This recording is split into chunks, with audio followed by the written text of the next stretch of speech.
આજે હતો ભાઈ ઘરેથી જવાનો દિવસ. બાય બાય કરી દીધું મારા ઘરથી. ઝૂમ કરીને બતાવું જો, પણ કેમેરા એટલે હરે છે કેમ કે નીચે જો ભાઈ આવડા મોટા મોટા કાંકરા નાખ્યા છે. પછી ઘરે બાય બાય કહીને નીકળી ગયા. અને ભાઈ જો કેટલો સામાન હતો. અને મારે બહુ લેટ થતું હતું. 9 વાગે મારી બસ હતી અને 9માં 5 મિનિટની જ વાર હતી. અને મારી કિસ્મત તો એકદમ જેઠાલાલ જેવી છે કેમ કે જે દી લેટ થતું હોય તે દી ટ્રેન આવવા ઉપર હોય, ફાટક બંધ હોય. કેટલી વાર વાટ જોઈ પછી ફાઇનલી ટ્રેન આવી. અને ટ્રેને પછી એવડી ધીમી આવતી હતી, લાંબી હતી કે વાત જ જવા દો. એમાં 20 મિનિટ મારી બગડી અને બસ આવવા ઉપર જ હતી.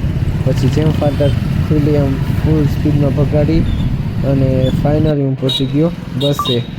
પણ હવે બસ ક્યારે આવે, નીકળી તો નથી ગઈ ને, પણ નીકળી નથી ગઈ, ફાઇનલી આવી ગઈ હતી. અને આ બેસી ગયું બસમાં. હવે જવાનું છે ડાયરેક્ટ હોસ્ટેલે. ફાઇનલી હોસ્ટેલે પૂગી ગયા. બધો સામાન હવે મૂકશું. હજી ભાઈ કંઈ મૂક્યું છે નહીં, ટેબલ અહીંયા મૂકી દીધા. પહેલાં આપણે જમી આવીએ, પછી આવીને બધો સામાન સરખો કરશું. તો હાલ ભાઈ હવે જમીન કાલે મળશું કાલે. Bye bye and take care.